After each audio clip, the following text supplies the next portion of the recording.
um getting the low-cal IPAs from around me, See, I can't do IPAs though. but That's the thing. low-cal, so it's not as heavy. I just can't do IPAs in general. I just don't have the taste buds for it. Oh, So is it sorry. is it just a hoppy?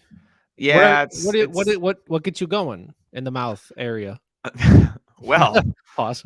hard cider is my go-to, and then I like a fruity mixed drink. I was just on the cruise and ordered like pina coladas and Ooh, rum. strawberry dac.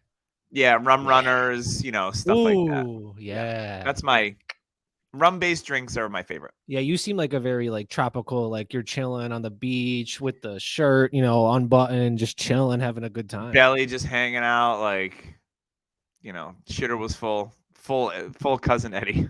All right.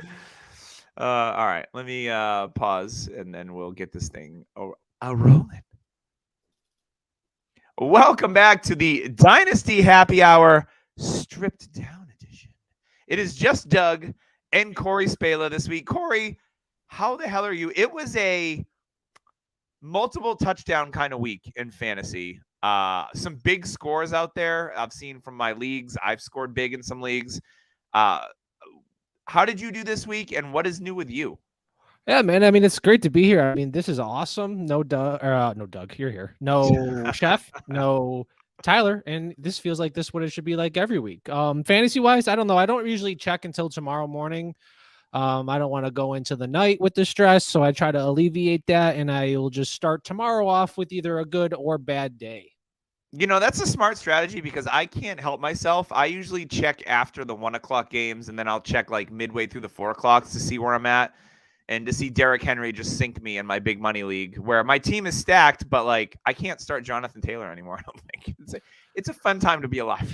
We're week 8 going into week 9 here. You guys will be listening to this Monday, so it'll be interesting to see these lineup decisions. Like people may have sat Kyle Pitts, but albeit today he finally 80 yards touchdown, so that's pretty cool to see. Lineup decisions are tough, and sometimes you got to make those, and you either win or you lose. Yeah, I was thinking to myself today in the one of the rosters I have Jonathan Taylor. It's a dynasty league, of course. I've got Dalvin Cook, McCaffrey, Ramondre, Deontay Foreman, Miles Sanders. Jonathan Taylor's like when you look at it through a realistic lens, I'm not going to start him over any of those guys right now. So Foreman's been a nice surprise. Like that's a nice surprise, which could yeah, have been a thrift shop player. yes, we'll get there. So we will get there. But before we do, I want to make sure if you are viewing this on YouTube, first of all, thank you. Hit like and subscribe. Ding that bell, as Corey would say, or as the pros say. Check us out on YouTube, Facebook. We're live on there as well every week at Sunday at 9 p.m. Eastern, 9-ish Eastern. Or a little early this evening because Corey's like, I can go early. I'm like, you know what? I can too. We want to get this thing out of here. Then I can watch more of the game. The Bills-Packers game. So that's part of the strategy here.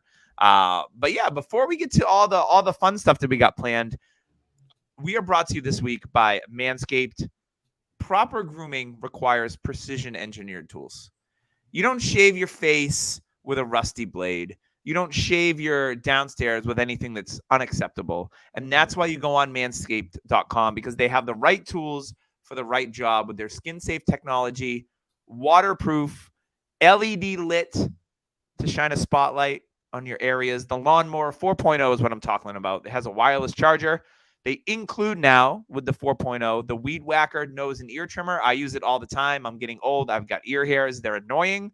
So I use it for that. And not only all those things, you're going to look great, but you are going to smell great and you're going to feel great with the Crop Preserver, the Crop Cleanser, the Crop Reviver. It's all about the crops. And I'm not talking about the circles, all right? No conspiracy theories here. So go check out Manscaped for all your grooming needs. Use code DHH for 20% off. Again, check out 20% off. DHH. Manscaped, your balls, they'll thank you. I'm pretty sure they're gonna give you a nice handshake and say, good job. All right.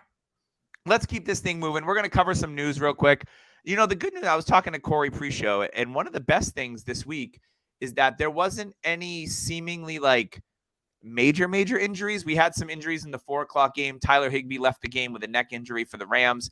And also Cooper Kupp limped off pretty heavily at the end of that game in that garbage time game with the Rams offense.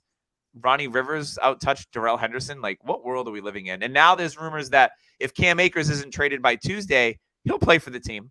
How's that going to work? But anywho, I'm sure Sean McVay has a plan or something. That Rams offense still broken. It's start Cooper Kupp and don't worry about anything else, more or less. Van Jefferson, I don't know if he was activated, but he should be back. So maybe that gives him a little bit more life. But yeah, so a couple of injuries for an already hurting Rams offense. Maybe Allen Robinson becomes fantasy relevant again. Who knows? So supposedly with the trading deadline up on Tuesday, there's been calls. I guess the Bills have called the Saints about Alvin Kamara. There's also been rumors about the Bills possibly calling the Browns about Kareem Hunt or the Rams about Cam Akers. So the Bills are clearly looking for a running back here, which is interesting to me because I think Devin Singletary has been pretty good. James Cook, sorry, Tyler, but it's not going to be this year. Unless there's like a major injury, they don't trade for someone, Singletary goes down, then maybe Cook starts to see more work. You know, the narrative of them, them trying to sign J.D. McKissick and then using the draft capital on Cook, I feel like maybe that was the plan and then something changed because they're clearly not looking to implement Cook. The only time we've seen him really touch the field is in garbage time. He scored a nice touchdown 2 weeks ago, and that was in garbage time. It wasn't like it was in the middle of a game that was competitive. It's a very interesting situation. I feel that the Bills are treating their running back situation very similar to how the Chiefs are treating it. It's kind of like a committee. It's Clyde Edwards-Helaire, Jerick McKinnon, maybe Isaiah Pacheco. Like, oh, Pacheco's the starter. Everyone goes to start him, and then he doesn't do anything. A team like the Bills and the Chiefs, I hate to say this, they don't need to run the ball. They don't need to run the ball. So if you're starting Singletary makes sense because he's been getting the majority of the touches, but like the Chiefs backfield, like, why bother? It's you can't figure it out. So don't even bother. Just stay away. So it'd be interesting if the Bills actually trade for a running back. I'm interested to see, what kind of trades that we're going to see here by the Tuesday deadline. We saw the big trade of McCaffrey pay off today for the San Francisco 49ers. Not only did he throw for a touchdown, he caught a touchdown, and he ran for a touchdown. And that's the first time that's happened in the NFL since LaDainian Tomlinson did it a while ago. So McCaffrey looking like the Shanahan-McCaffrey marriage is looking real nice. And there was no Deebo Samuel this week, so that'll be interesting to see when he comes back, how that impacts McCaffrey's workload. But, man, McCaffrey looks good. I think he's happy to be on a team that has potential to win, as the Niners did today.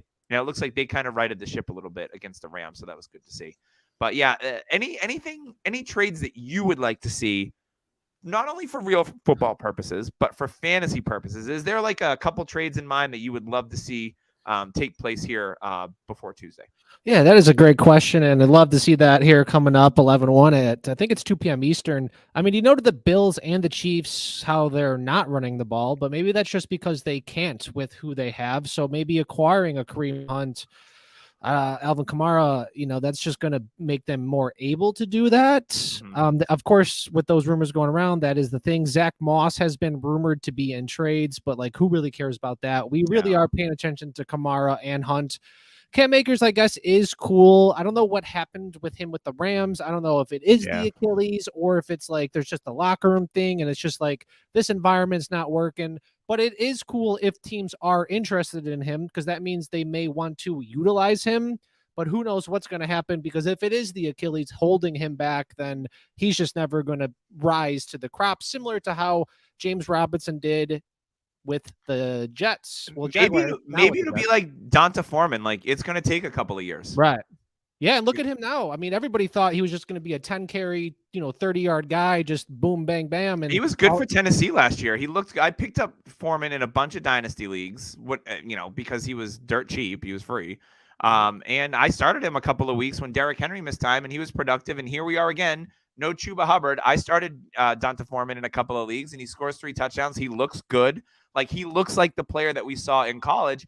And people forget, like, when he was with the Houston Texans and he tore his Achilles, like, he was on like a wide open touchdown run. Like, he flashed potential, and it's just taking him a little bit longer to get back. He's definitely a pocket like Derrick Henry. I mean, there's a reason why the Titans utilized him like that when Henry went down. And so to recap with the trades, I mean, it's going to be Kamara, Hunt. I think news with Cleveland is that Kareem Hunt asked for the trade and the Browns said they will honor it. So that means he definitely is going. I don't know what's going on there. Kamara, it may just be out of the price range. I know Howie over there with the Eagles, the GM may finesse it, but if the what are they called? The Saints, if they really want their first round pick back. I mean, Yeah, it's gonna CMC be a didn't even top. get a That's first gonna be a pick. top 10 pick. Yeah. Yeah. So wide receiver wise, I think Kendrick Bourne. Well, Devontae Parker went out with a knee injury today, so Oh, so they may that have to may stay. complicate things for the Pats. I Who are mean, some other receivers? Bourd's been dinged up. Nelson Aguilar has been kind of inactive. Tyquan Thornton. It's been Jacoby Myers He and may log need to out. stay. Who Yeah. else? I really. I mean, this is a hypothetical. I really wish KJ Hamler got traded to a different team. I know the Chargers are probably going to be looking at maybe getting something, so maybe they can get a cheap option there. What are some receivers, man? There's really no big name receivers, right? Yeah, I don't see any big Rumored, name receivers getting moved. Yeah. I don't know. No tight ends. I mean, Albert Ukwebunam, if he could go somewhere that will utilize his skill set, that'll be cool. But I mean, that's probably tough to get a not a good run blocking. We'll talk about Greg Dulcich here shortly, as one of our risers this week. So, but yeah, I think the trade deadline. It's nice that we're actually getting activity now with the trade deadline, whereas in years past it was like a joke. It's good now that teams, especially with like the compensatory picks, like when the Chiefs traded for Kadarius Toney this week. They traded a 3rd round pick, but it was one of those compensatory freebie picks they got for like a coach moving on to another team. Cool. So it didn't really cost them much of anything. Right. And Toney's not making a lot of money this year. Next year, I think he goes up to just under $2 million. And the Chiefs, I mean, if anything, I mean, I don't think Toney was traded this week. So that was after. So we'll talk about that a little bit. Kadarius Toney to the Chiefs. I think that there was just bad blood there with the Giants organization. That regime didn't draft him. I don't think he was as injured. Like, why wouldn't he be on IR if he's been out for 6 weeks? I just think it was like a Kenny Golladay. Like, yeah, he's kind of hurt. We just don't want him around. Like, this, yeah. Kadarius Toney on the Chiefs, to me, it's disappointing because I think we all wanted Sky Moore to be a thing. And they're obviously looking for some juice in the passing game because Juju, yeah, he had a long touchdown the last time we saw him out there. You know, we've seen Justin Watson make some plays, but he's unreliable. McCole Hardman's putting together some touchdowns here and there, but he's inconsistent. I think that they looked at Kadarius Toney and said, this guy can be a difference maker on the field with the ball in his hands, and that is something that they're looking for. Not like the next Tyreek Hill, because there's no other Tyreek Hill. Like, let's be honest. I mean, he's on pace to break 2,000 receiving yards this year, which is bananas. But I like Kadarius Toney. I think if anything, for us dynasty owners that had Kadarius Toney, I had him on a taxi squad in a league that I'm with Tyler and James. And if anything, like that's like best case scenario is like go to a team with Patrick Mahomes and maybe become a thing. Like I'm totally cool with that. What were your thoughts when you first heard about Toney going to the Chiefs? Yeah, I mean, great trade. Obviously, you nailed it there with the injury. He's not injured. There was definitely some bad blood going on. I mean, there were some tweets that he said, when he got traded saying, I'm not injured, basically. And I love it for the Chiefs. They are looking for that immediate thing. Juju's been having a good thing. MVS is just not working out. A lot of people are worried about Sky Moore. People are forgetting he just became a wide receiver like maybe 2 years ago. It's because he wears number 24 and it looks weird. Yeah, because just outside this window, the audio listeners cannot see. Sky Moore used to live right around here. He in high school, he was a quarterback, went to Kalamazoo here, Western Michigan University. They converted him to cornerback, so he got the number 24 for that. And then I think a junior year or something, he then transitioned to wide receiver. So now he's just learning this whole new position. I think it's going to be great to have Toney come fill in, and then Sky Moore can just kind of really, truly sit back, relax, and develop a little bit more, get more accustomed to this NFL play style at a position he is still learning. Yeah, I agree. Sky Moore, if you believed in Sky Moore going into the process, the time is now to go and try to acquire him because the value is super duper low. Anyone that drafts a fringe first round pick is what Sky Moore was. He was in the first round a lot because the hype was up there, especially after he went to the Chiefs. Only 12 targets this year. Yeah, I mean, dynasty owners, as much as they should be patient because it's dynasty, they are some of the most impatient people you will ever meet. So definitely recommend taking a look at acquiring some Sky Moore if you can. That definitely builds on the point of like this Jamar Chase, Justin Jefferson, this immediate production, just filling these people's needs of like immediacy. people forget like some of these positions, they actually do need to take a year or two to actually develop. We saw it with Christian Kirk, who kind of exploded this 5th year, but he's always been a decent guy, but something we want them to take the extra step, but sometimes it just needs to take a couple extra year or two, maybe 3 for some players, especially if they are also then want to bootleg this to recovering from injuries like you did with Foreman and that Achilles injury. Yep. I want to talk a little bit about Elijah Moore. So this should have been a really good spot for Elijah Moore. Corey Davis was out. Elijah Moore was active. We're going to talk the other New York Jets receiver in our risers section, but Elijah Moore got 1 target. He said he's not sure why he only got 1 target after the game. Very frustrating because we saw Elijah Moore in a 5-game sample be a top 10 wide receiver in fantasy last year, and he looked great. And everybody loved Elijah Moore. And now you want to talk. So it's go buy the Moores. It's go buy Sky Moore, go buy Elijah Moore. And David Moore. And David Moore. DJ Moore was a few weeks ago. You can't buy low on that anymore. Rondale had a good game today. Rondale had a good game too. Lots of Moores. Give me more. So for me, Elijah is I would be surprised. I'm so sad, dude. If he starts next year as a Jet. You can already see the problems brewing. But the Jets have shown that they can be really, really what's the word I want to look for? What is it? Tell us. The word I'm looking for, they can be very not ignorant, it's very what is it? Not ignorant. But Denzel Mims. So Denzel Mims requested a trade. Denzel Mims requested a trade. He wanted out. They're like, nope. Elijah Moore is doing the same thing. So, dude, he had a big day today. Yeah, Mims. 63-yard catch. I like Denzel. Yeah, Elijah Moore, man. I'm so sad, man. I don't want to talk about this, but I know we have to as a Dynasty podcast and, Dynasty listeners. What are we doing with Elijah Moore? What are the Jets doing with Elijah Moore? Do you think he gets traded? For me personally, I'm holding because I still believe in the talent. I'm buying. I've seen it at the NFL level. It's not like he was in college and I never saw it. I saw it. He was a top 10 wide receiver for a 5-week stretch last year. I've seen it. I know that he can do it. He's good. So I am holding, or I'm trying to acquire on someone that's like, wow, he was healthy and got 1 target. This guy's cheeks, get him off my team. Yeah. Would you send a late 23 second for Elijah Moore? Or do you think that's too much? Absolutely. I mean, Elijah Moore, he is good. Like individually as the player, he's like a Tony Pollard. We know the guy is good. They just need their opportunities. The Jets, they found their identity with Breece Hall and they're a run first team. Tyler Conklin has been a great addition. I want to say they found their identity with Joe Flacco. Is that a hot take? Bring him back. Everybody wants him back. Zach Wilson is obviously cheeks. Not it. He's not it. I mean, they believed in him. He's shown his flashes, but he made some nice throws today, but he also made some boneheaded ones. So that's the Zach Wilson experience. There's the potential. It's like Baker Mayfield. The potential is there. It's just not found, or maybe it cannot be found. The flashes are there, but this team, Joe Flacco, I mean, he was airing it out 50 times a game, but Breece Hall was a main focal point, and it proved it when they went and signed James Robinson or traded for him. Elijah Moore, though, is definitely an individual talent you got to buy into. He's still like 22, 23 years old. He's done it versus man, versus zone, versus press coverage. You could check out reception perception or whatever it is called for that. Yep. PFF had him highly rated there as a rookie, too. That was a strong sample size. I know people don't think it's a lot of games, but, you only need about 3 data points to consider a trend.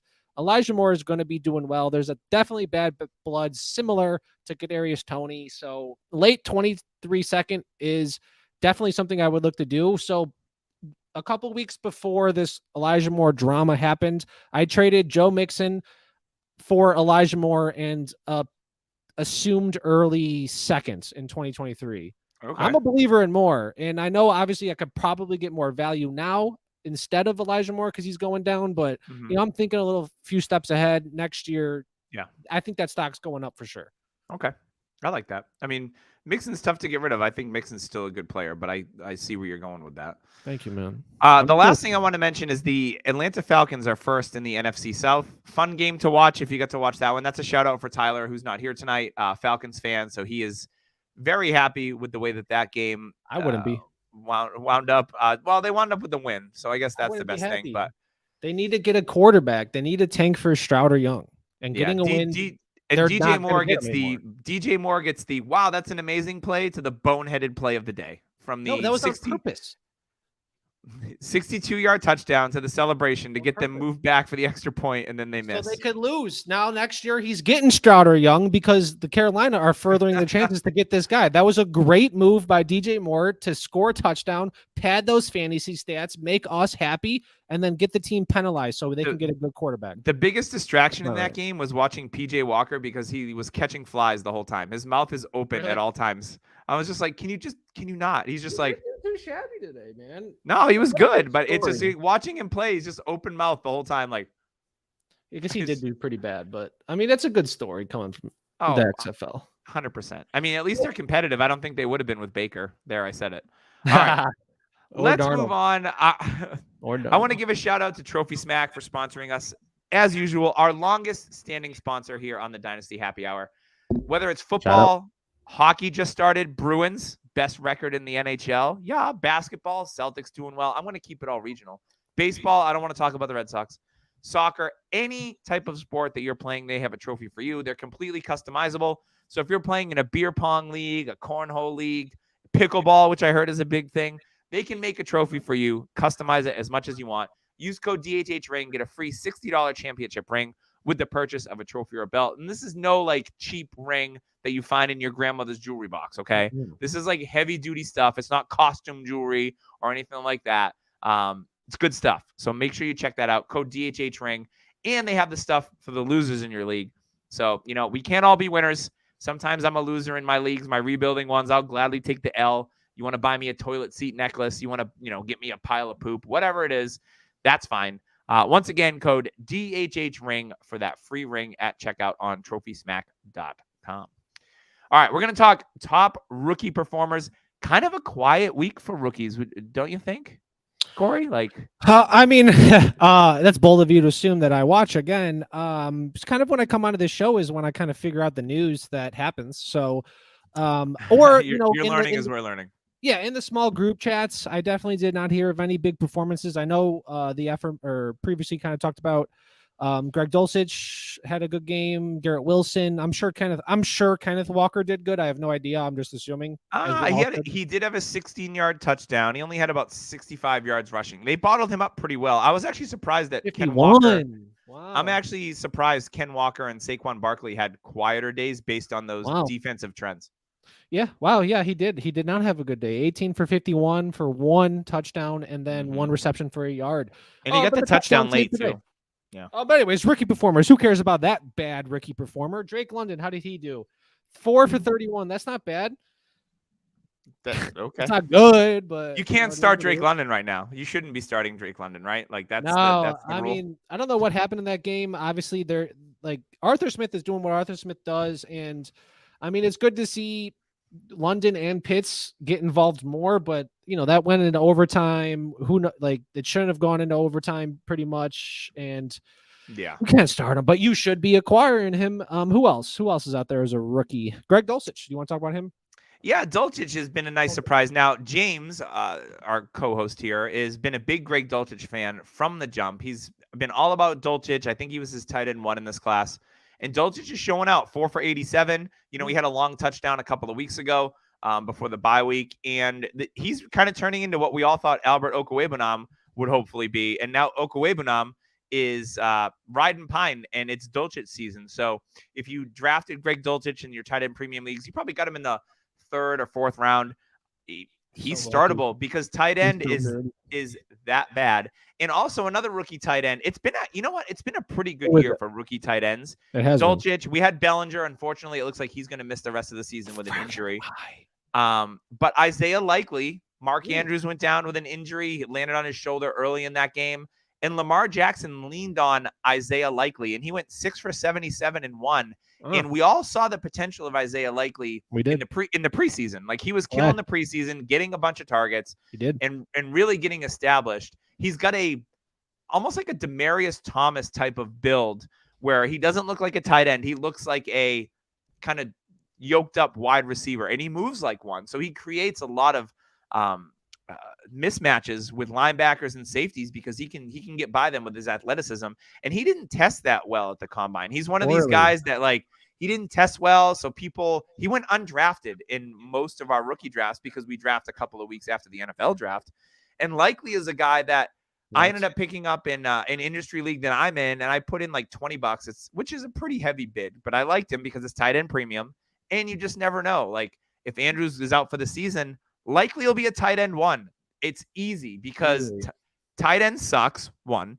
And B, the Ravens offense runs through the tight end. They don't go through receivers as much unless we saw Demarcus Robinson catching passes this week and looking decent. And Devin Duvernay, like no offense to him, well, Rashad Bateman got hurt. Like that offense is beat up. And if they're lacking receivers and Andrews is back, they probably still will use Likely. So I liked what I saw out of Likely. Other rookies that we saw, Garrett Wilson had a really nice game. 6 for 115. It was a good matchup. The Patriots corners are fairly good. I actually started Garrett Wilson in a couple of DFS lineups because he was super duper cheap and I wanted a cheaper receiver option, and he ended up paying off. Now it's been quiet for Garrett Wilson these last couple of weeks, but without Corey Davis in there, without Elijah Moore getting any targets, it was all the targets going to Tyler Conklin, who kind of reemerged as a tight end 1 this week and led the way at the tight end position so far. And Garrett Wilson. And Garrett Wilson, to me, he was his wide receiver 1. And Garrett Wilson is showing that, he's got that profile. He's been more productive than Drake London because at least the Jets are throwing the football. He's good. So Garrett Wilson looked really good for the Jets. And then, we talked about Ken Walker. He's going to get a workload. We know that. Getting the touchdown kind of saved his fantasy day. Mm-hmm. And then Tyler Algier, 14 for 39, and he had 3 for 46 and a receiving touchdown, I believe. So Algier, the Falcons aren't changing what they're doing. They're running the football, and it's a combination of Caleb Huntley and Algier. And I will say this: if you're a dynasty team that's competing and you're looking for a cheap piece at running back now, don't say it. Go get Cordell Patterson. Oh, good. Okay. Dude, I thought you'd be like, get started out Tyler Algier. Because, no way. Yeah, Patterson and then Williams, when he comes back, too, they're going to get slotted in at 1, 2. If you're looking for if you're looking for a cheap piece on a competitive team, TikTok. Cordell, you got to give up, like a third to get Cordell Patterson? Well, if that actually in a league, I think that happened. I think it was Chef or Tyler that made that trade to get Patterson for a third in a league that I'm in with them. So that's a great trade because they're not going to change what they do. They're going to keep running the football, and Patterson should be able to touch the ball 15 to 20 times, even pretty easily. Yeah, so I like that one. Did you save that one? You gotta be nervous, bro. Nah, man, I'm good. I'm not that crazy. But those are some of the rookie top performances. At quarterback. We talked about top performances. Let's talk about some. We got some time. Malik? So I want to talk about rookie quarterbacks. Malik Willis. It was all 10. It was all Derrick Henry today. Yeah. But Malik Willis didn't even run the ball effectively, which was disappointing. 5 for 12. Robert Woods was the only receiver to have more than 1 catch, and he had 2. Dude, 10 attempts, 6 completions. Their game plan against the Texans was, run it down. Derrick Henry and log out, and a little bit of Dalton Hilliard sprinkled in. 32 carry. Dude, Henry, the last 4 games he has played against the Houston Texans, he has 200 yards rushing. And multiple touchdowns. Yeah. Wow, 32 times. That's back-to-back 30. He's average. Dude, people faded Henry because of that foot thing, man, but he came back early last year, and they're giving him the ball. He's getting 25 touches a game. He's one of the only guys that does it. He was actually involved in the receiving game earlier this year. They had him moving. So I was watching a little bit of that game, and they had him moving. They had him moving pre-snap motion. That's sick. Which was weird because I was like, you usually Derrick Henry, his hands are on his thighs or on his knees, ready to take the ball. They had him moving around, and I'm like, this looks so strange. That's awesome. He almost has a career high in receptions through 7 games. Yeah, it's wild. So good for him. So for rookie quarterbacks, Malik Willis, rough. Kenny Pickett, rough. Kenny Pickett. Yes, the defense can. They can pick it. Almost an interception every game. 6, 7, 8 so far in the 5 game. He's looking rough, but the Steelers, they're gonna buy into him and develop him. They're pretty good at development. So I don't know. He's 24 years old though, man. Are you nervous about Pickett? Here's the thing. He's got the talent around him, right? Sure. Like he's got Fryermuth, Pickens, Deontay Johnson. Claypool's not garbage. Najee, Oh, he might be traded. he might be traded. Go on. They just gotta build the line. Yeah. They should have already done that. Yeah, but they decided to use picks on That's positions okay. they didn't really need. But anyway, That's okay. I think Pickett. I'm not super duper concerned with Pickett yet. Coaching is pretty bad. I mean, Tomlin's a good coach. The offensive coordinator, Matt Canada, is not great. That's what I'm saying. Canada gotta go. Yeah, Canada needs to go back to Canada. Go. Yeah, he needs to go. Get him out of here. So yeah, rookie quarterbacks weren't great today. Second year guy Sam Ellinger got his first start. Like okay. Maybe Matt Ryan would have won that game for them. 17 for 23. He only turned it over via fumble. Yeah. But he did his job, dude. He did his job. Yeah, he was fair. I didn't see anything that like made me go, oh, this kid's got it. It was just kind of like, okay. It was like Bailey Zappi in his first game. Like, okay. Like, he's playing safe. Don't turn the ball over. High completion percentage. I don't know. Next week against the Patriots, though, will be tough because we were worried about Zach Wilson. But obviously, Belichick gets that defense scheming with those, pass rushers to kind of disrupt the flow a little bit. So, I don't know. Hopefully, they could bounce back. I mean, that's good to see Sam Ellinger out there. I mean, everybody probably bid a ton of money on him. You could have maybe you flipped him. I don't know if you got him. You could flip him for something. I did not have him anywhere, so I didn't. I have nothing to do with Ellinger. I have no stake in the game. But maybe some people could flip for a third. I don't know. Maybe package it to get a second. Because obviously, in a Superflex league, people love their quarterbacks. I'm someone that believes that having a quarterback in your Superflex is overrated. But same. Thank you. I actually started in the UDPL. I started 5 running backs and only 1 quarterback today. You don't need to. Just I mean, obviously, matchups were good. If you have Josh Allen and Lamar Jackson, but if it's between Zach Wilson at your Superflex or like Dameon Pierce, I started Michael Carter over Jimmy Garoppolo. Yeah. And how did Jimmy do today? Probably average. It ended up being kind of a wash. I mean, he had a couple more points, I think. Yeah. I mean, but you can't expect a 20-point game from him all the time. Like you're expecting like 14, 15 if you're lucky. He was projected for like 12 and change. Yeah. So. And then you don't want to be throwing like Zach Wilson out there at your Superflex. Yeah. If you could put someone else in there, but I digress. That's a rant for another time. Yes, exactly. So that's our top rookie performers. Let's get on to our biggest risers in Dynasty today. I think, riser that we've seen kind of, there was a window that was open. And now in the last couple of weeks since the Robbie Anderson trade, since the Christian McCaffrey trade, it's DJ Moore. He went 6 for 152 and 1. Now, this is a little misleading because at halftime, DJ Moore only had 1 catch. Really? So, yeah. Wow. So he didn't have a lot of catches. I had him in a couple DFS lineups, so I was keeping an eye on it. And I had him in a prop bet on Underdog, which we'll talk about later. So I was keeping an eye on DJ Moore. So he ends up, the big 62-yard touchdown. Big game. Beautiful catch by him, by the way. It was nice. not a great celebration. But it was calculated. He's calculated. So DJ Moore, obviously, when we talk about target share, but in that same game, so I think, DJ Moore, we know is a very talented wide receiver. He's consistent as can be. He's 1,100 yards and 4 touchdowns every year. Last 3 years. Yeah. So he'll give you that again this year, no doubt. And he's still super young. He's on a long-term deal. Like he gets one of those rookie quarterbacks. So DJ Moore, definitely a big riser. The window's closed on him. But in that same game, I want to talk a little bit about my boy Terrace Marshall. Ooh, what happened today? So Terrace Marshall, 9 targets, which is beautiful. 9. And they gave him a couple of red zone looks. That's almost more than last year. The thing with Terrace Marshall that's so intriguing to me is he's got a great pedigree. The draft capital's pretty good. Second round. He looks like an alpha to me. Like he's built. I'll be like he's built. I talked about 200. I talked about Demaryius Thomas earlier. And he reminds me a little bit about DT. Like he's that big guy, muscle, bulk. Like you're not going to take him down easily. Nope. He had a long play that was a huge play for the Panthers. So he goes 4 for 87. He had at least a couple of red zone targets. So this is a guy that I have held on a couple of dynasty rosters, even though he was relatively worthless going into the season. Yeah. And we're finally seeing some potential out of Terrace Marshall. So this is a guy that I like that I wouldn't mind going, that I've believed in for a while. And we talk about in the offseason a quarterback upgrade. We do. Like, okay. Like why can't Terrace Marshall be the number 2 there? Yeah, why not? And especially if Wilkes, the guy that took over the interim coach, he just knows what he's doing. When he got the job, he fired everybody.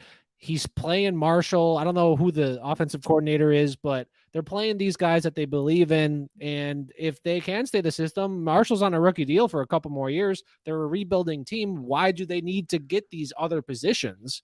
Yep. Or why do they need to upgrade the position when they have more Marshall? They got to get other positions, tight end, probably offensive line and defensive pieces, especially if Brian Burns is traded. Marshall's doing well. Love to see that. So what are you trying to acquire him for if you don't have him? A third? Like, you're not throwing a second, obviously. No, no. A player I would do like a mid-ish. I don't believe in long-term on Conklin. I think you could get Marshall plus for Conklin right now. Really? Okay, interesting. Okay, so what pick are you okay with going, and what player? I would be okay sending like a mid-third for Terrace Marshall. And what kind of player? Like, you know what I mean? Like a little bit of diversity here in terms of, because it's easy to say I'll give a mid-third, but it's like not everybody's going to accept that. I would give like a Kenneth Gainwell. Let's go say Isaiah McKenzie. Yeah, easily. Like I do that. He's an older player. Yes, he's on the Bills offense. He might help that person this year, but he's not going to help me long term. Give me Terrace Marshall, and we'll do the long term play. Terrace Marshall in a second, or Gabe Davis? See, I'm not a big Gabe Davis guy. Terrace Marshall in a second, or Elijah Moore? Give me Terrace Marshall in a second. Wow. Okay. Who else? What about what's a running back? Deontay Foreman. You're a contender. Or not, I don't know. Deontay Foreman or Terrace Marshall. Because Foreman could easily be that guy next year, because Carolina Panthers could address different needs. Terrace Marshall in a fourth. I don't know, that's a hard one. I mean, running backs are so... So when I think, that's a hard one. I'd have to think on that one. He did great, 9 targets. And I think last week against the Bucs, he even had like 1 or 2 plays called back from a penalty. So he did. His box score stats aren't necessarily showing, but the opportunities are there. And Marshall, I mean, he's going into his second. This next year will be his third year. His offense, literally week 7, when the coaching changed, he's been getting involved more. That's 2 straight weeks. So next week against the Bengals, he may have a big game, because if that game's a shootout, I mean, you're going to want to jump on Terrace Marshall now before next week, assuming against the Bengals, it's going to be a shootout. Yeah, 100%. So in that same game, we've got 3 Panthers on this list. We talked about Deontay Foreman, but 26 carries for 118 yards and 3 touchdowns. I think he's 3 years removed from the Achilles injury now. 4. It might be 4. It was been a while. But he looks, I mean, they were comparing him to Derrick Henry while on the telecast. And yeah, he runs over guys, and you cannot take him down. You cannot take him down on the first contact. So Deontay Foreman, I mean, you got him for free. So if you're a rebuilding team, and you know how we pick up those free players on rebuilding teams, just hoping that they have value. What do you do with them? It's a perfect time if you're a rebuilding team to flip them. Acrobatic style. If someone is like, I need a running back bad, they may be thirsty enough to give you a late second. A late second. I did that with Cordarrelle Patterson last year in the playoffs. It didn't work out, but these people are going to make the move. So, yeah, flip those guys. Acrobatics. Yeah, 100%. But Deontay Foreman, great story. Let's talk a little bit about Travis Etienne. So, James Robinson gets traded to the Jets. Cool for him, I guess. But Travis Etienne, it's the prince that was promised, has arrived. Wow. 24 carries, 156 yards, and a touchdown. I think he had 4 or 5 receptions as well, just for not a lot of yardage, but 6. Travis Etienne has arrived, and congratulations if you were smart enough to not only hold, but to buy. In a rebuilding team that I have with my buddy Damon, we sent the 102 for Travis Etienne and a couple of players.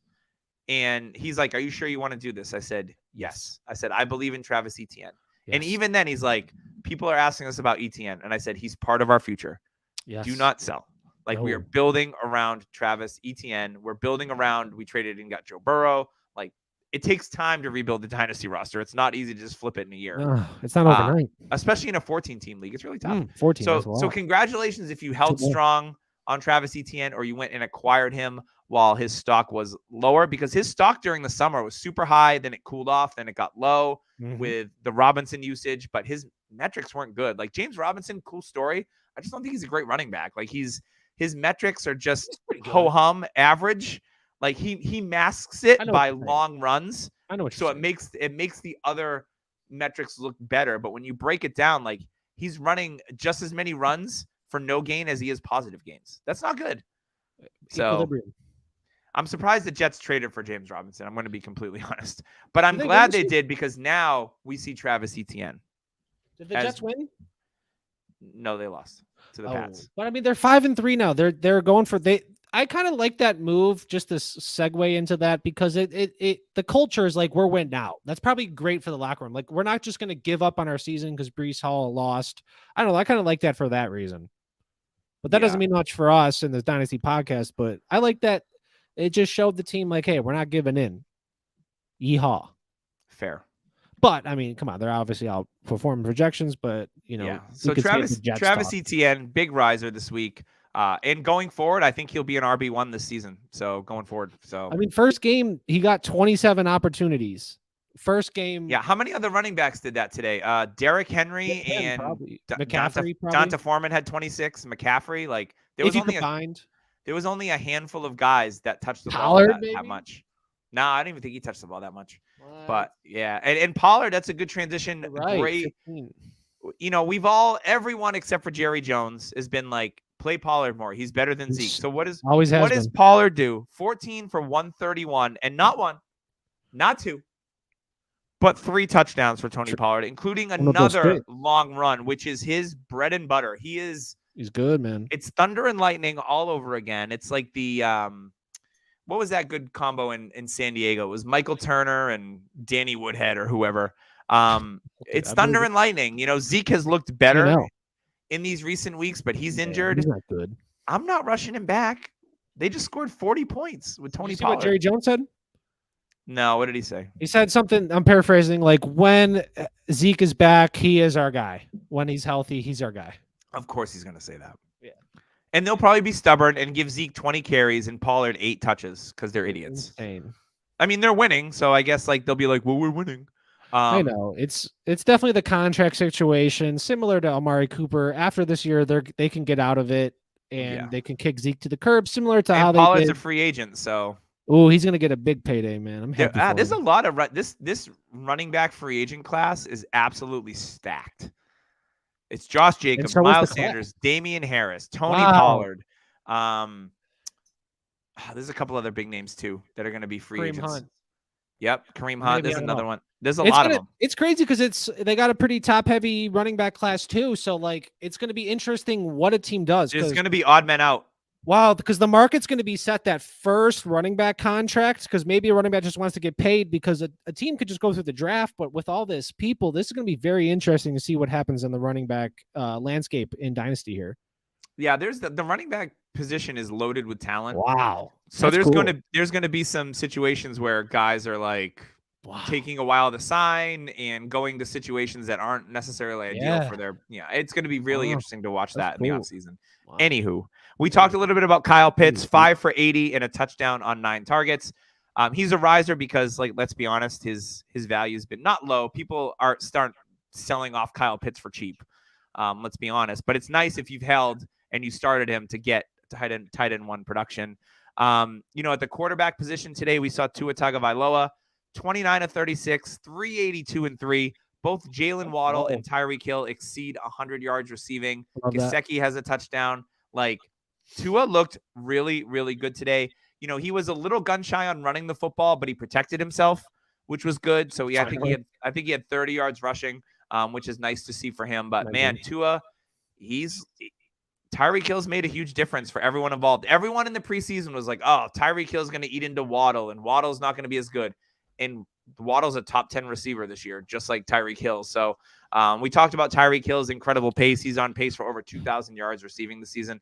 And it's in every other week. So every other week he eclipses 100 yards. So next week is an off week for Tyreek Hill. So fade him. No, I'm just kidding. You can't bench him, let's be honest. No, so obviously we've seen stock up for Tua. We've seen stock up for Rondale Moore and DeAndre Hopkins in the Cardinals game. Rondale Moore has a nice long touchdown where he broke a couple of tackles, hit his shirt get tugged.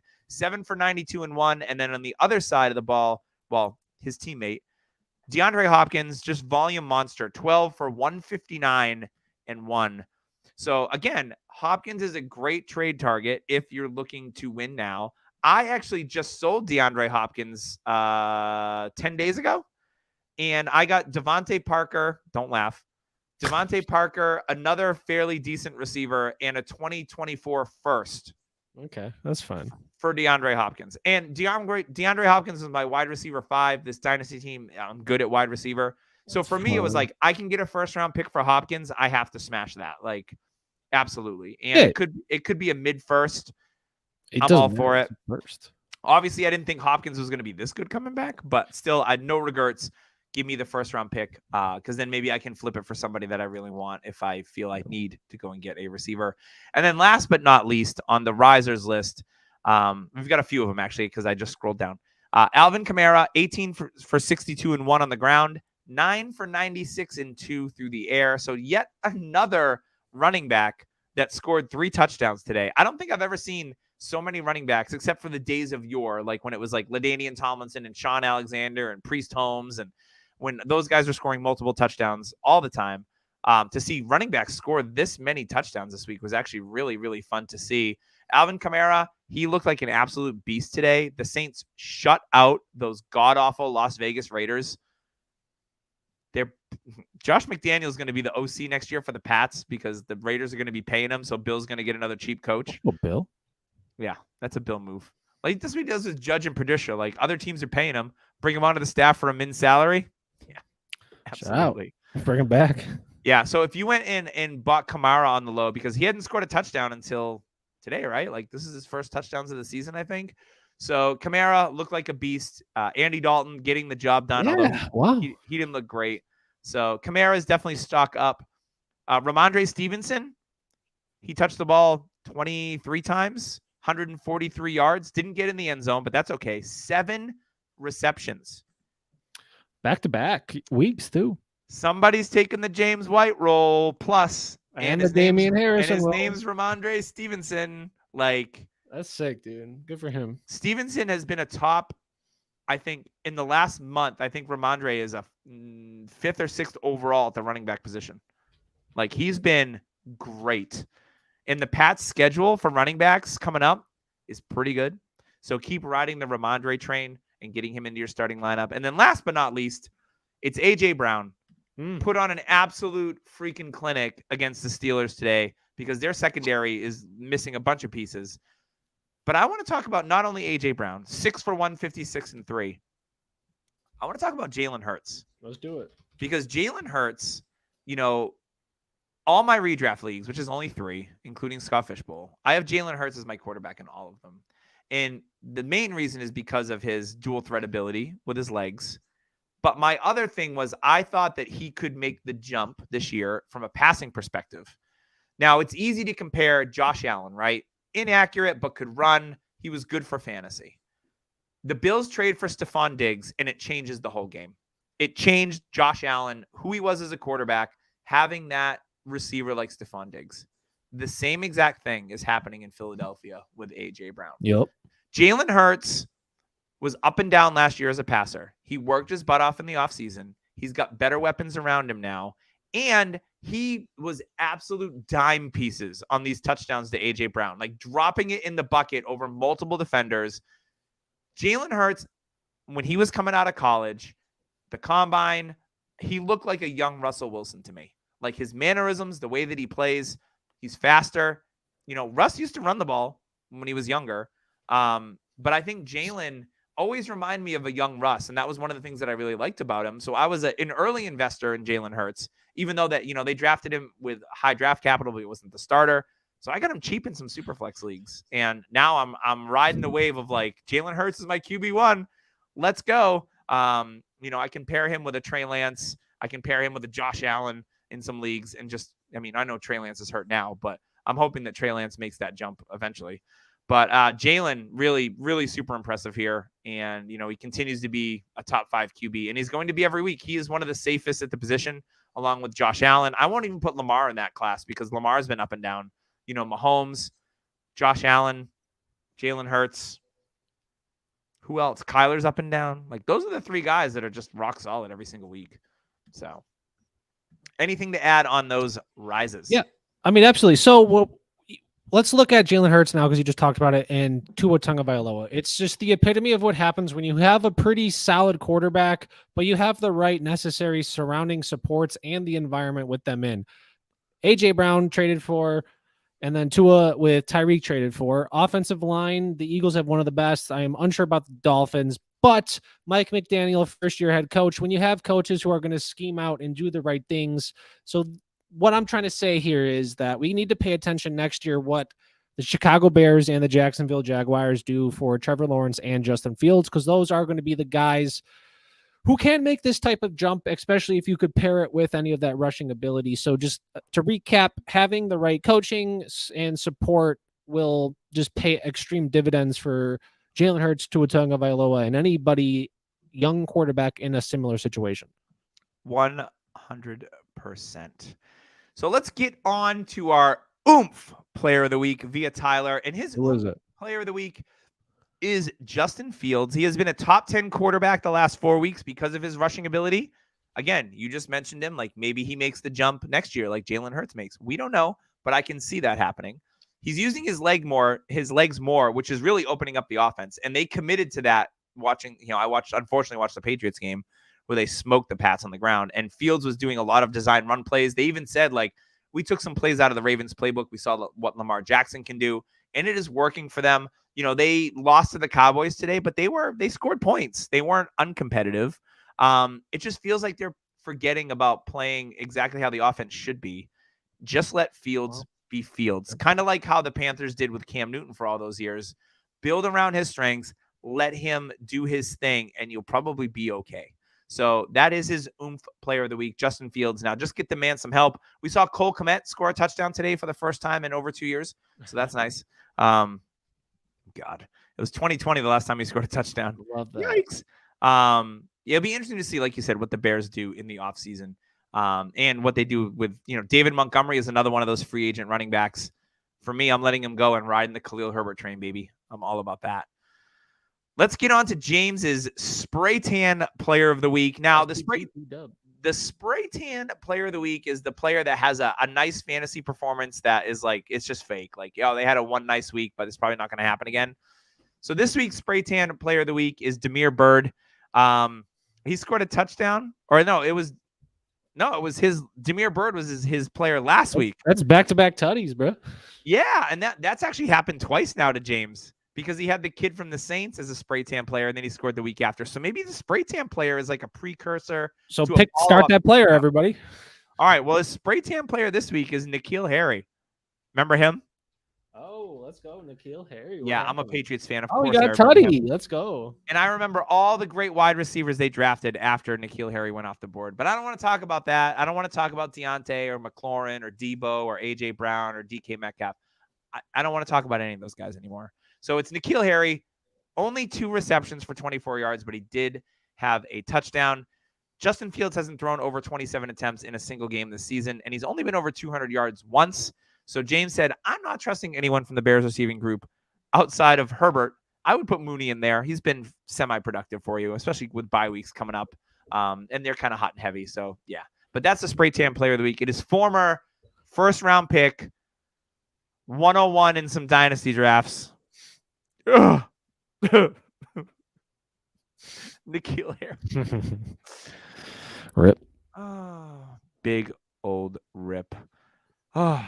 All right, before we get to my tight end buy of the week, let's give a shout out to Underdog. I mentioned them earlier. I played some of their prop bets, which are a lot of fun. At this point in the season, you might be looking at your teams and being like, I'm done. I'm not paying attention. My redraft teams stink. My dynasty teams need rebuilding. So you know what? You want to keep the season alive and you want to play players that you don't roster. You go on Underdog. You can do drafts against other people's super quick. You can do prop bets. All sorts of fun stuff on underdog.com. So go and download it on the Apple iTunes Store or the Google Play Store. Then use code DHH to have your deposit of up to $100 matched right away. It's free money for something that you're going to enjoy and you're probably going to play anyway. So treat yourself. Use code DHH. Play an NFL best ball. Do over and under predictions, prop bets. Don't miss out on this deal. Once again, code DHH for your deposit. Up to $100 matched for one of the biggest rising entities in the fantasy football space. Underdog.com. All right, my tight end buy of the week. You know, tight end is pretty bad. Who is it? I'm not gonna lie. So I was trying to think of this today. Like, I don't want to give like a rookie or a young player or Okay. anything like that. You know, he Who just is it? he just recently got injured, Ooh, who did? and you're probably buying a little high on him. A little bit. A little bit. His usage has been phenomenal. He's been the number 2 pass catcher on his Number team. 2. He's had over 75 yards receiving, I believe, 3 weeks in a row. Ooh, He's 3 sprinkled in weeks. some touchdowns. He's an absolute athletic freak. Who is it? It's David Njoku. So high ankle sprain. if you've listened to this podcast, you know that I am an OG stan truther for David Njoku. I rostered him. I spent first round picks on David Njoku. Mm-hmm. That's how committed I am to Njoku. So it was nice to finally see him hit. I didn't sell Njoku anywhere. Oh no, I did in one league actually. I got a good offer, and I was like, okay, I'm gonna diversify my bonds because Wu-Tang Financial told me that's what I should do. So I diversified my bonds. But David Njoku, we've seen what he can do with Jacoby Brissett. We did. High ankle sprain. He's going to miss a few weeks. Maybe it's the rise of Harrison Bryant, who is a former Mackey Award winner, who could fill in. I like Harrison Bryant. I've got him as the tight end, the resident tight end hoarder. Of course, I have Harrison Bryant in some spots. So maybe he fills in admirably for Njoku. But I'm not worried about Njoku going anywhere because he's a top 5 paid tight end in the league. And the contract that he signed, Cleveland is committed to him. Love the athleticism. I love what they've been doing with him. Yep. And just in a few weeks, supposedly, we're going to get a quarterback upgrade. Week 11. We'll see how he looks. 12? 11. He'll be back against the Texans, ironically. Back against the Texans at Houston. Who would have thought? Who could have planned that? They didn't plan that. Not at all. So Deshaun Watson's going to be back. So we saw what David Njoku could do with Brissett, who is a average quarterback, I guess. Well, average. That's being nice. Quarterback. Okay. Deshaun Watson has the potential, if he returns to form, to be a top 5 NFL quarterback. Talent-wise, so, yeah, I like me some David Njoku. Go and get him. I'm fine paying a second for him in a tight end premium format. Any second? I'd be comfortable mid. I'd be comfortable mid. Right. But I mean, my love runs deep, so I can do irrational things. What about trading Darnell Mooney for David Njoku? I would do that. Gabe Davis for David Njoku. It makes you think. Shout out to David Njoku. Go buy him. You're absolutely right. Yeah, I agree with that. Corey, it is now your time to shine. It is time for the Thrift Shop Player of the Week. Who are we picking up at the thrift shop? Now, what thrift shop do you go? Do you go to the thrift shop? Are you a thrifter? I mean, like if my plan is to like be a Salvation Army. If my plan's to be out and about, I will potentially stop, at least think about it. I'm not like one regular doing that, but I thought it was a good idea because I mean, you said someone that you're picking up, but sometimes at a thrift shop you're donating and giving up. That's true. So I could go either way with it. This week, I've just been thinking with the trade deadline coming up that I may want to pick up something, especially if you could find like a Marquez Callaway on the waivers. What if he's the guy that is traded to the Chargers? What if, they don't need him? They obviously haven't been needed him. What if he is the guy, or I guess Darius Slayton as well for a little bonus? Because Slayton looked good today. I picked him up. I kind of need him though. He's got to be a guy, like maybe there's going to be a contender wanting to give up a third if you're lucky. Kendrick Bourne, exactly. So Marquez Callaway's guy I'm coming at because if he does go to the Chargers, maybe you could trade him to a wide receiver needy team. If not, you could just go ahead and drop him the day after or day of the trade deadline. No problem. Just pull into the little drive-through drop-off spot and be like, yes. So he's this week's thrift shop player and potentially next week thrift shop player. So thrift shop player. So I just got 2 weeks and one out. So you're welcome. Look at you. You're just a multitasking master. So Twitter streets with the on-site correspondent. I was on a cruise for 5 days in the past week, so I haven't been on the Twitter streets. So I don't have anything to report here. This reporter has been on vacation. Corey, have you observed anything that's been hot in the Twitter streets that people have been buzzing about this week? Anything that's like irrational or just totally silly? Yeah. So what an absolute bad week to have us on. I don't do Twitter like that anymore. I've completely gotten rid of it outside of promoting anything I'm doing, retweeting some stuff. So I do not like, I have a weird timeline right now and it's mostly revolved around like food and then kind of It's like funny haha charcuterie jokes, boards in the shape of a bunch of stuff. So, pies. I don't pay attention to Twitter like that. I mean, Twitter is not really something you should be going for your content. There's a lot of good, quick stuff going on, but it just seems like it's definitely an environment that's not for me, for someone who's too busy doing content creation or trying to do some other stuff. And Twitter's kind of ruined the experience a little bit for finding kind of valuable information as the whole new kind of clickbait and things for views and all that stuff is coming to Mhm. play. So Oh, the threads. I have gotten off of Twitter in terms of that. I'm on there, group chats and all that stuff. Yeah, So yeah, I yeah. I have nothing I could tell you a bunch of stuff that's going on in the Twitter sphere, but nothing for fantasy I would tell really. you, I think Twitter can be a very good resource for fantasy information, Absolutely. but you have to make sure that you're following the right people. So if you find someone that you're following or you start to follow them and you're like, Get rid of them. there's a lot of echo Get 'em. chamber on Twitter, like a lot of people agreeing about the same thing, so it can cloud your judgment. Mhm.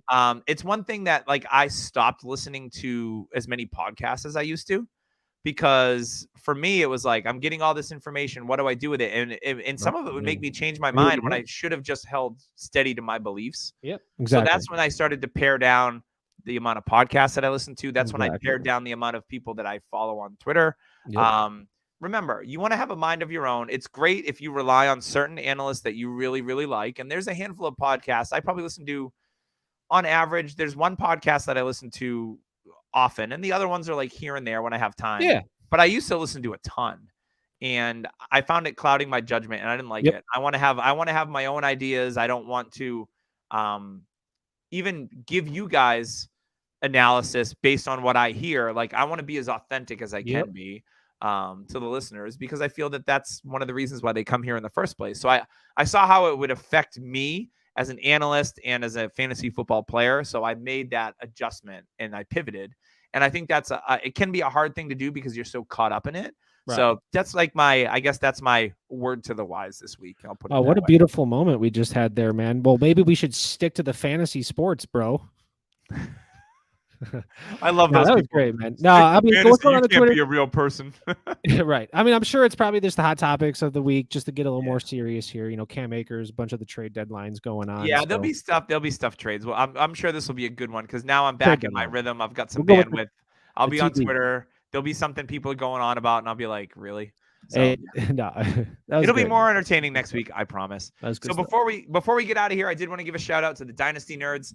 Make sure to go support them, Rich and the team on dynastynerds.com, and sign up for the Nerd Herd. Use code DHH for 15% off of any subscription. They've got trade tools. There's an extra Nerd Herd episode, prospect film room, prospect scores, and the Dynasty GM. All sorts of cool tools over there at our friends at Dynasty Nerds. And Rich's wife, Amanda, I believe, or Ashley, begins with an A, makes the best charcuterie board you've ever seen. So I'm just going to leave it there. Viridian Global, if you're looking for a hoodie because it is starting to get cold, especially in Minnesota, or you're looking for a hat or a shirt, check out Viridian Global. If you want to rock our DHH gear, we would very much appreciate that. Thank you very much. Corey, before we get out of here, any last words, my friend?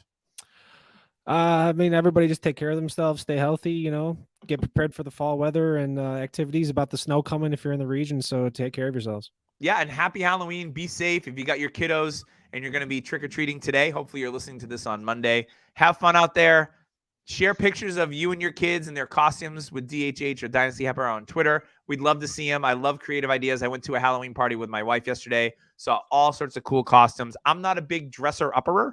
I had a costume I had a few years ago. I'm like, yeah, I'll wear something. But the amount of work and thought that people put into stuff is just always amazes me because I'm just not wired that way. So would love to see it and enjoy. Try not to eat too much of your kids' candy. It's bulking season. You got Halloween, then you got Thanksgiving, and then Christmas. Eggnog. Oh God, so much eggnog with some Sailor Jerry rum. With that. Oh, forget about it. It's time for me to get out of here before I get way too thirsty. So thank you, Corey, for joining me this week. James and Tyler and myself should be back next week. So the Triforce will be back in effect. And once again, If you've listened to us, leave a beautiful review and rating on iTunes. That's what helped us get bumped up over the other happy hour podcast. Yeah, there's other ones. I'm looking at you, Matt. But check out Manscaped, check out Underdog, Trophy Smack. It's code DHH for pretty much everything except Trophy Smack, which is code DHH Ring. And that helps support the show. We thank you very much, and we'll see you next week on the Dynasty Happy Hour.